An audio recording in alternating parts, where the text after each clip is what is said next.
اعوذ باللہ من الشیطان الرجیم بسم اللہ الرحمن الرحیم۔ سورۃ بقرہ، سورت نمبر 2، پارہ نمبر 2، رکوع نمبر 21۔ بسم اللہ الرحمن الرحیم۔ ان الذین یکتمون ما انزل اللہ من الکتاب، بے شک وہ لوگ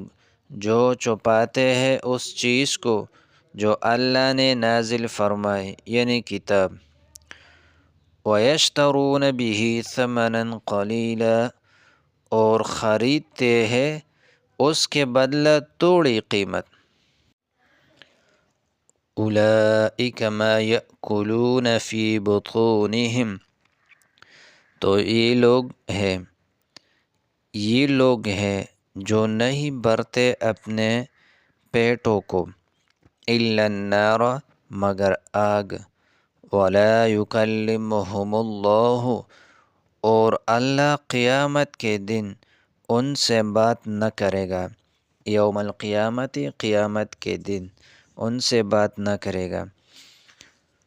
ولا یزکیہم، نہ انہیں پاک کرے گا، وَلَهُمْ عَذَابٌ أَلِيمٌ، اور ان کے لیے دردناک عذاب ہے۔ أُولَئِكَ الَّذِينَ اشْتَرَوُا الضَّلَالَةَ، یہ وہ لوگ ہیں جنہوں نے خرید لیا گمراہی کو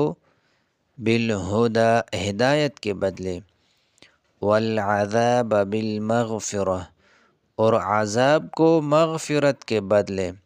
فما اصبرهم علی النار، بس وہ کس قدر صبر کرنے والے ہیں آگ پر، ذالک بأن اللہ، یہ اس وجہ سے کہ بے شک اللہ نے نازل فرمایا، نزل الکتاب بالحق، بے شک اللہ نے نازل فرمایا کتاب کو حق کے ساتھ، وَإِنَّ الَّذِينَ اخْتَلَفُوا فِي الْكِتَابِ، اور بے شک جن لوگوں نے کتاب میں اختلاف کیا، لَفِي شِقَاقٍ بَعِيدٍ، بے شک وہ بڑی دور کی خلاف ورزی میں ہے۔ کتاب اللہ کی تحریف کرنے والوں کا انجام۔ ان آیات میں اللہ تبارک و تعالیٰ کی نازل فرمودہ کتاب کو چھپانے اور اس میں تحریف و تبدیل کرنے اور غلط تفسیر بتانے اور پھر اس کو دنیاوی معاوضہ کا ذریعہ بنانے کی مذمت کی گئی ہے۔ اسباب نزول میں علامہ واحدی نے حضرت ابن عباس رضی اللہ تعالیٰ عنہ سے نقل کیا ہے کہ یہ آیات یہودیوں کے رؤساء اور علماء کے بارے میں نازل ہوئی، جو اپنے نیچے کے لوگوں سے ہدیہ وصول کرتے تھے، اور وہ یہ امید باندھے ہوئے تھے کہ نبی آخر الزمان صلی اللہ علیہ وسلم ان میں سے ہوگے، لیکن جب نبی آخر الزمان صلی اللہ علیہ وسلم کی بعث ہوگی، کی پیدائش ہوگی، جو ان کے قبائل میں سے نہیں ہے، تو ان کی صفات کو بدلہ دے دیا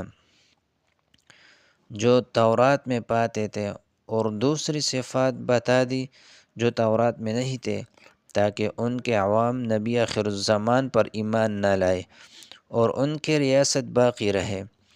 اور رشوت ملتی رہے۔ اس سے پہلے بھی اللہ کی کتاب کے مضامین کو چھپانے پر وعید مذکور ہوئی تھی۔ یہود کے علماء میں یہ مرض بہت زیادہ تھا۔ دوبارہ اس مضمون کا اعادہ فرمایا اور ان کو توجہ دلائی کہ حقیر دنیا کے حقیر مال کے لیے جو حرکتیں کرتے ہو، آخرت میں اس کا نتیجہ بہت برا ہوگا۔ یہ حرکتیں دوزخ میں لے جانے والی ہے۔ جو لوگ ایسا کرتے ہیں وہ گو اس دنیا میں کھانے پینے کی چیزوں سے پیٹ بھرتے ہیں، لیکن یہ پیٹ بھرنا دوزخ کی آگ سے انگارے پیٹ میں برے کا ذریعہ بنے گا۔ یہ لوگ دنیاوی عزائی نہیں کر رہے بلکہ اپنے پیٹوں میں دوزخ کے انگارے بر رہے ہیں۔ ان پر اللہ تعالیٰ کا غصہ بہت زیادہ ہے۔ اللہ تعالیٰ قیامت کے دن ان سے مہربانی کے ساتھ بات بھی نہ فرمائے گا اور ان کو پاک بھی نہ کرے گا۔ لیس البر ان تولوا وجوہکم، نیکی اس میں نہیں ہے کہ تم اپنے چہروں کو قبل المشرق والمغرب، مشرق اور مغرب کی طرف پھیر لیا کرو، ولیکن البر من آمن باللہ والیوم الآخر، لیکن نیک یہ ہے کہ کوئی شخص اللہ پر ایمان لائے اور آخرت کے دن پر اور فرشتوں پر، والکتاب والملائکۃ والکتاب والنبیین، اور فرشتوں پر اور کتابوں پر اور نبیوں پر ایمان لائے، وآت المال علی حبہ، اور اپنا مال دے اس کی محبت ہوتے ہوئے، ذوی القربى والیتامى والمساکین وابن السبیل، قرابت والوں کو اور یتیموں کو اور مسکینوں کو، اور مسافروں کو، والسائلین وفی الرقاب، اور سوال کرنے والوں کو گردنوں کے چڑھانے میں، وَأَقَامَ الصَّلَاةَ وَآتَى الزَّكَاةَ، اور قائم کرے نماز کو اور ادا کرے زکوٰۃ، وَالْمُوفُونَ بِعَهْدِهِمْ إِذَا عَاهَدُوا، اور جو پورا کرنے والے ہیں اپنے عہد کو، وَالصَّابِرِينَ فِي الْبَأْسَاءِ وَالضَّرَّاءِ وَحِينَ الْبَأْسِ، اور جب کہ وہ عہد کرے اور صبر کرنے والے ہیں سختی میں اور تکلیف میں، وحین البأس، اور جنگ کے موقع پر، اولئک الذین صدقوا، یہی لوگ ہیں جنہوں نے سچائی کی، واولئک هم المتقون، اور یہی لوگ ہیں متقی، اولئک الذین صدقوا، یہی لوگ ہیں جنہوں نے سچائی کی راہ اختیار کی، واولئک هم المتقون، اور یہی لوگ ہیں متقی، واولئک هم المتقون، اور یہی